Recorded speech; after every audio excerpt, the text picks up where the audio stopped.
You found it. Your home for the best content on your favorite team, the Fighting Tigers of LSU. Do us a favor, subscribe to the channel, leave your comments below, and be sure to smash that like button.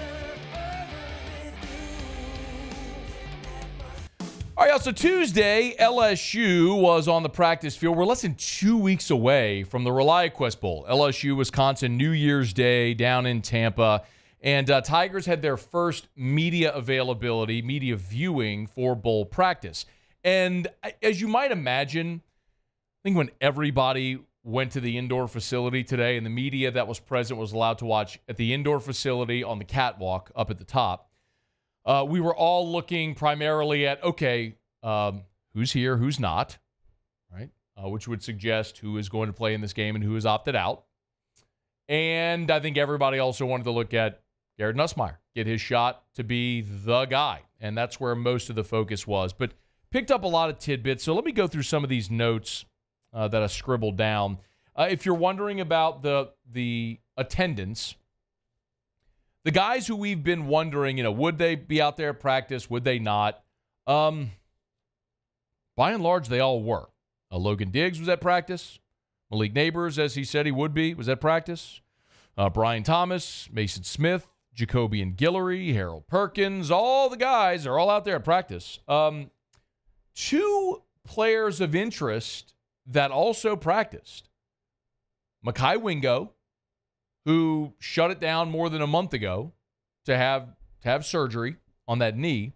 He's out there, full pads, running through all the drills, no limitations. So Mekhi Wingo's a go. And Sage Ryan was also out at practice today. Now, we have seen some reports that Sage Ryan is electing not to enter the portal. Remember, over the weekend, it wasn't reported. Sage Ryan posted on his social media that he was entering the transfer portal. So this wasn't some speculative report. Like, Sage Ryan put it on his social media that he was entering the portal. We talked about it on Monday's show here. But if you missed what happened on Monday, DeCamerion Richardson, one of the guys that LSU was really targeting in the portal, cornerback from Mississippi State, picked Ole Miss. So LSU really in need of cornerback in that spot. So they apparently went to Sage Ryan and said, hey, why don't you stay? And apparently he's willing to do that. So Sage Ryan looks like he's staying at LSU.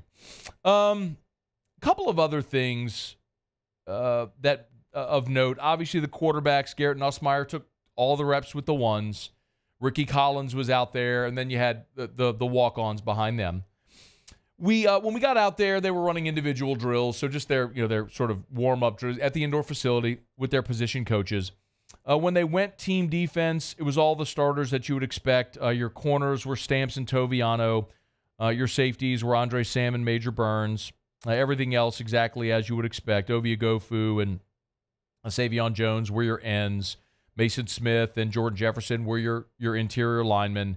And it was Greg Penn and Omar Spates as your linebackers, with Harold Perkins playing that off-ball role, that sort of rover role. So that was your first team defense. Your offense was all the same. We did see a lot of run today, actually, for Trey Holly at running back, which was kind of interesting. I'll tell you, Chris Hilton had himself a day. And if I'm not going to overreact to one practice, but especially a bowl practice in late December when next season is a ways away, nobody could guard Chris Hilton today. We know he's got wheels. He looks like he has really developed throughout the course of this year and was probably buried on the depth chart as a product of having 2 first-round draft picks at the top of the list and then Kyron Lacey, a fourth-year player. But, man, Chris Hilton looked really good today. I was interested in how the twos would look as well. And Sage Ryan was running at one corner. Jeremiah Hughes was running at the other.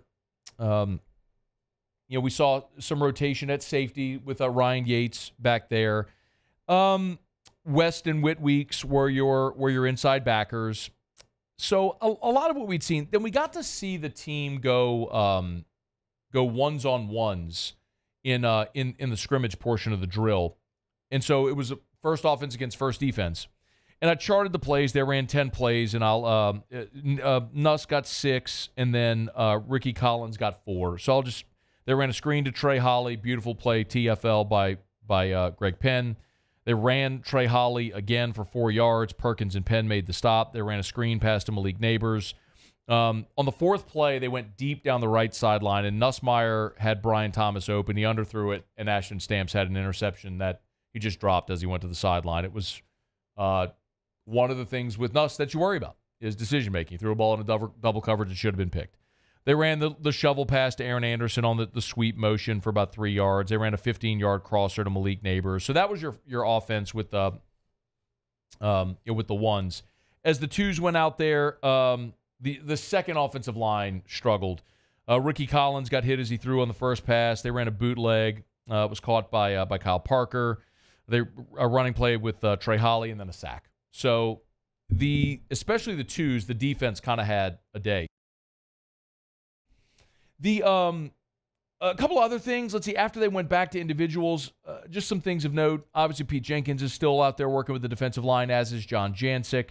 We saw the linebackers working on coverage drills. Brian Kelly spent a lot of his time with the defense, particularly the defensive backs, during the portions that we got to watch, especially when the defense was going against the scout team offense. There was one drill, and I mean, this is not going to surprise anybody at all, the nature that it went, but they had the one-on-one drill, so the quarterback was throwing so it was receiver on DB, one-on-one. He had a quarterback standing in the middle of the field, and the receiver was running the route. I charted 16 routes, and the receivers won 14 of the 16. I don't think that's going to surprise anybody. Nuss did miss Kyle Parker on a deep ball. Overthrew him deep, had him wide open. He threw a beautiful deep ball for a touchdown to Jaylen Brown, a deep corner route touchdown. Shelton Sampson looked really good as well. I tell you, what's so evident when you watch the route running, the ability of all these guys, is Sampson and Hilton are the guys that really seem to be popping. Like there are things that are a given, right? Like you know what you have, obviously, in Malik Neighbors and Brian Thomas. You know Kyron Lacey is like the next guy up there. So what was I think most interesting is, okay, who are the guys after the ones that are a given that start to pop? And keep in mind, like, the media got to watch practice during fall camp, but we don't get to see practice at all during the season. So a lot of this is us seeing them work for the first time since late August. And it's just very obvious those two guys, Chris Hilton and Shelton Sampson, among the receivers, really, really stood out today. So, your second offensive line, I did chart that. I know what happened in here somewhere. Hang on, it's in here somewhere. Oh, here it is. So, Ben Bordelon was your, Bo Bordelon, excuse me, was your starting left tackle. Then they went Kimo Makanaoli. DJ Chester was your center. Lance Hurd was your right tackle. And then 71 was your right guard. Forgive me, I don't have a roster, so I didn't write down who 71 was. But that was your right guard. So, good day of work for LSU. We got to watch about 45 minutes of it inside, and then they went outside, and we did not get to watch the rest there. It is signing day tomorrow, so Brian Kelly will meet with reporters on Wednesday to recap signing day, and I'm sure we'll be able to ask some questions about the bowl preparation as well. And then Thursday, they're back on the practice field, and there's more media availability on Thursday, so we'll get to watch practice again and kind of give you an update as to how it's going. So Tigers, Tyree Adams, by the way, is 71. So the freshman from St. Aug, Tyree Adams, was the second-team right guard out there on Tuesday. So we'll continue to keep an eye on LSU as they get ready for the ReliQuest Bowl against Wisconsin. Again, media availability. The next week is Christmas, and they take off for Tampa to continue their preparation, all the bowl activities there before they play on New Year's Day. So there's your bowl practice report from Tuesday. Thanks so much for watching. Please leave your comments. I love to interact, and be sure to hit the red subscribe button below.